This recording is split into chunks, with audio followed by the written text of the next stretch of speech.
Bonjour à tous et à toutes. Savez-vous ce qu'est vraiment l'Europe de Schengen? Je m'y suis intéressé en me basant exclusivement sur des faits historiques. Si vous avez des doutes sur ce que je vais vous dire, vous avez le droit de ne pas me croire. Sachez seulement que je n'ai rien inventé. Vous pouvez vérifier sur Internet, tout est vrai, je vous le garantis.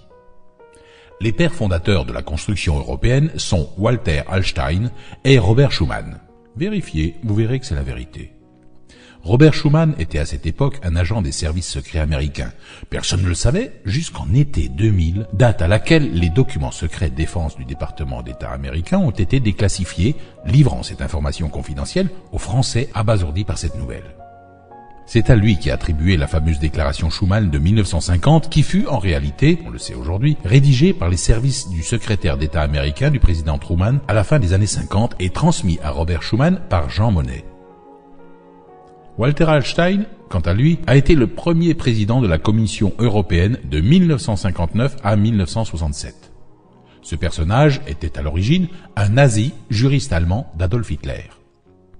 Il était aux ordres de Hitler et de Mussolini pour construire la nouvelle Europe, das neue Europa, comme on dit en allemand. Walter Hallstein, officier nazi, a été arrêté à la fin de la Seconde Guerre mondiale après la bataille de Cherbourg. Puis, il a été recyclé par les autorités américaines. En 1951, on le trouve dans l'entourage de Konrad Adenauer, le chancelier allemand, dont il devient secrétaire d'État aux Affaires étrangères. C'est lui qui va préparer la nouvelle Europe à partir des plans qu'il avait établis pour Hitler et Mussolini. Cela donnera naissance au traité de Rome signé le 25 mars 1957 à côté du chancelier d'Allemagne Konrad Adenauer. Puis, il fut promoteur du plan Hallstein, qui porte son nom, en 1965, qui prévoyait une Europe fédérale.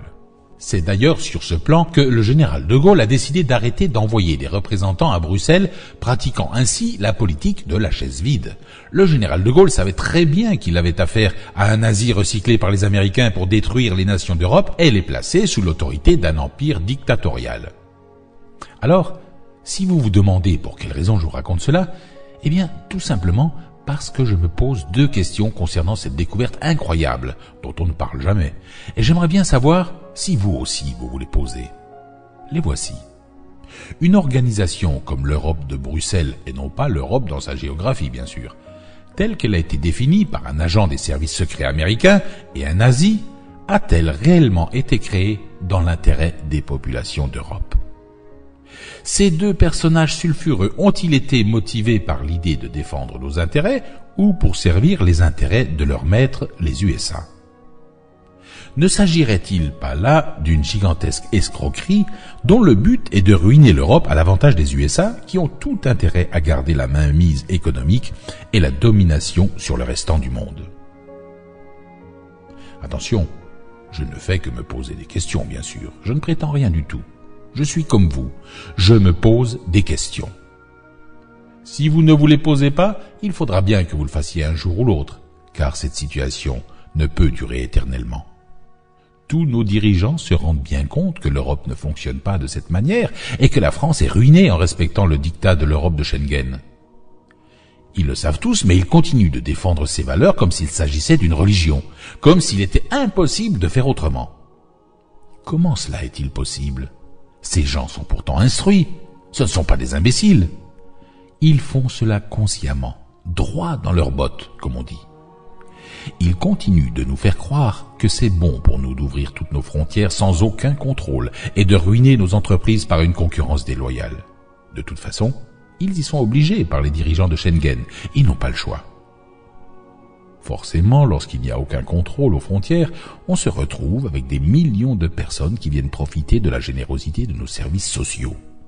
N'oublions pas que l'argent que l'État distribue généreusement transforme notre pays en un Eldorado pour tous les étrangers. Réfléchissez bien, on ne peut pas leur en vouloir. Ils seraient bien bêtes de ne pas venir en profiter puisqu'ils peuvent le faire, même de façon illégale, et ils reçoivent de l'argent pour eux et leur famille ainsi qu'un logement confortable. Même sans travailler, ils auront toujours plus de revenus que dans leur pays où le salaire moyen est d'environ 200 € mensuels.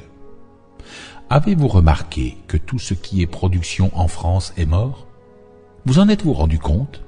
Oui, en France, on fabrique et on produit de moins en moins de choses en raison d'une concurrence incroyablement déloyale venant d'autres pays. On peut donc se demander pour quelles raisons cela se passe comme ça. La réponse est assez logique. En France, nous sommes soumis par Schengen à des normes draconiennes et une réglementation imposée à laquelle les pays extra-européens ne sont pas soumis.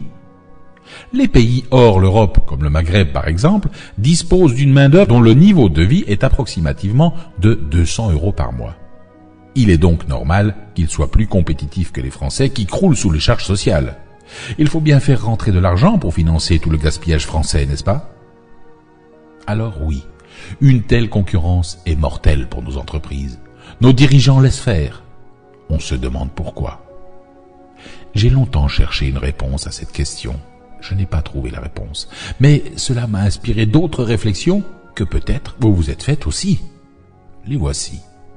En principe, tous nos hommes politiques ont été élus par le peuple pour représenter le peuple et agir en son nom dans l'intérêt du peuple. Je dis en principe, car force est de constater que ce n'est plus le cas depuis bien longtemps. Prenons l'exemple du référendum du 29 mai 2005. Savez-vous que la majorité des électeurs français avaient voté contre ? Pourtant, il n'a pas été tenu compte de l'avis du peuple. Alors là, je n'y comprends plus rien. Pourquoi faire un référendum si l'on ne tient pas compte de l'avis des électeurs? Je cherche toujours la réponse. Il est clair que l'avis du peuple ne compte pas pour nos dirigeants politiques. On se demande bien pourquoi il est appelé aux urnes. Ils l'ont certainement fait croyant que le peuple dirait oui, mais manque de chance, ce fut le contraire. On dirait que l'on a fait un bond en arrière de plusieurs centaines d'années. Oui, souvenez-vous de vos livres d'histoire, la Révolution française de 1789. Eh bien, elle avait été faite pour redonner la parole au peuple. Apparemment, ce n'est plus le cas. Et je trouve cela, franchement, très, très inquiétant. La seconde hypothèse est que nos dirigeants politiques ont un intérêt privé à ne pas tenir compte de l'avis du peuple. Ce n'est qu'une hypothèse, bien sûr. Peut-être qu'un jour nous apprendrons la vérité.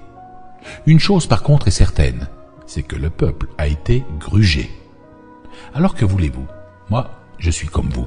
Peut-être que vous qui m'écoutez, vous vous posez les mêmes questions. Tout cela est bien gentil, mais alors, que peut-on faire? La révolution? Je vous avoue que je n'en sais rien. Mais je continue à chercher. Je me suis mis à m'intéresser au paysage politique français et j'ai découvert qu'il n'y a actuellement qu'une seule force politique qui s'insurge contre toutes ces anomalies et qui soit véritablement dans l'opposition sans aucune complicité avec ses adversaires de l'UMPS ou du PS. C'est le mouvement de Marine Le Pen, le Front National. Pourtant, je n'arrive pas à comprendre pour quelle raison la population ne se range pas derrière elle. Certes, le monde commence à bouger et ce mouvement a de plus en plus d'adhérents et d'électeurs, ce qui est un signe que la machine commence à se mettre en marche. Mais pourquoi donc tant de frilosité parmi les électeurs? La réponse est simple. L'ensemble du monde politique commence à avoir peur de perdre leurs avantages, leurs passe-droits et leurs richesses que leur apportent leurs fonctions. La grande majorité de la presse leur est acquise. Elle est aux aguets pour débusquer le moindre mot qui semble inapproprié, la moindre erreur que le Front National pourrait faire, au point où cela frise la persécution. Avez-vous remarqué cela? Moi, je l'ai remarqué. Mais j'ai toujours de la sympathie pour les personnes persécutées, et là, il me semble que c'est le cas. Qu'en pensez-vous? La presse est beaucoup plus indulgente avec les membres des autres partis. La preuve, savez-vous qu'il y a 57 dignitaires socialistes qui ont été condamnés pour diverses malversations et délits? Ils sont officiellement des délinquants et pourtant ils sont toujours en poste et continuent de profiter du système. Avez-vous remarqué combien la presse est relativement discrète à ce sujet? Mais il n'y a pas que des délinquants au Parti socialiste. L'UMP en contient aussi, et pas des moindres. Voulez-vous des exemples? Rien de plus facile. Alain Juppé, qui sera peut-être candidat à la présidence de la République en 2017, élu homme de l'année par je ne sais quel magazine People, a été condamné pour abus de confiance, recel d'abus de biens sociaux, prise illégale d'intérêt. Alain Agostini, condamné pour proxénétisme aggravé en bande organisée. Alain Carignon, corruption, abus de biens sociaux, subordination de témoins. Charles Pasqua, trafic d'influence, favoritisme, faux, financement illégal de campagne, abus de confiance, etc. Georges Tron, harcèlement sexuel, agression sexuelle et viol. Maurice Gutmann, proposition sexuelle sur une mineure de 12 ans. Serge Dassault, corruption, achat de voix lors d'élections municipales. Thierry Leprince, viol sur mineur de 12 ans. André Santini, Prise illégale d'intérêt, faux et usage de faux, détournement de fonds publics. J'ai bien peur de vous lasser à les citer tous. Il y en a 61. Vous vérifierez cela vous-même sur Internet. Je ne vous dis aucun mensonge. Toutes ces personnes ont eu de hautes responsabilités et ils les ont encore, que ce soit à l'UMP ou au PS. Je ne sais pas si vous trouvez cela inquiétant, ni ce que vous en pensez. Chacun a son avis. Mais ce que je sais, c'est que vous-même, si vous vous faites prendre au radar en roulant à 53 km/h au lieu de 50, vous serez impitoyablement sanctionné. Et si avec ce racket légal, on vous prend votre permis de conduire, vous n'aurez plus le droit de conduire. Pourtant, nos hommes politiques, véreux, sont toujours en fonction, eux. Mais vous, simples citoyens, si vous bougez le petit doigt, on ne vous loupera pas, je vous le garantis. Il ne reste donc, à mon avis, qu'un seul espoir. C'est que le seul parti qui soit réellement dans l'opposition aujourd'hui, le Front National, puisse un jour remettre de l'ordre dans tout cela. Le fait qu'il n'a jamais été au pouvoir est une excellente chose, car cela permettrait à la France de remettre ses compteurs à zéro et de redonner enfin la parole au peuple. Pour terminer, je voudrais ajouter que je n'affirme rien. Je ne fais que me poser des questions. Et ces questions commencent à devenir obsédantes, car je suis très inquiet pour notre pays, surtout lorsque je constate que nos politiques nous poussent vers le chaos avec la complicité ou plutôt l'aide d'une partie de la population qui s'est laissée duper par de belles paroles et de belles promesses qui ne seront jamais tenues. Prenons conscience que notre pays est en danger sur bien des points. Arrêtons de nous laisser duper. Et surtout, ayons notre propre opinion. Prenons conscience que notre pays est en danger sur bien des points. Arrêtons de nous laisser duper et surtout, ayons notre propre avis personnel. C'est ça le début de l'ère nouvelle. Nous avons le pouvoir de sauver notre pays. C'est une juste cause. Prenons-en conscience. Réveillons notre esprit patriotique pour soutenir ceux et celles qui se battent pour sortir de ce tourbillon noir au centre duquel nous nous trouvons. Arrêtons de donner carte blanche à l'UMP et au PS. Ils ne sont plus crédibles. Ils nous ont promis tant de choses qu'ils n'ont jamais tenues. Ils s'en sont mis plein les poches. Ça suffit. Nous n'avons plus confiance. Laissons l'opposition, le Front National, faire ses preuves. Donnons-lui notre soutien. Nous n'avons rien à perdre. Au contraire, la France a tout à gagner et tous ses profiteurs doivent être évincés. Ne vous laissez pas abuser par toutes les caricatures contre cette formation politique. C'est trop facile.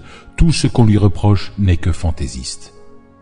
Vous devez vous faire votre propre idée et vérifier ce qu'on vous dira. Internet est une fabuleuse banque de données où vous pourrez tout vérifier si vous en avez envie. Arrêtez d'écouter un seul son de cloche et essayez de connaître l'avis de Marine Le Pen lorsqu'elle est victime de diffamation. Vous serez surpris en découvrant la vérité. Il n'est pas trop tard. Réveillons-nous et réfléchissons. Prenez conscience que nous nous sommes fait rouler depuis plus de 40 ans. Il faut que cela cesse. Nous ne sommes pas des naïfs, nous ne sommes pas des idiots. Montrons-leur que nous nous rendons compte de toutes les manœuvres et soutenons ceux qui le méritent. Je vous laisse réfléchir à tout cela et je vous retrouverai un de ces jours pour un autre message audio.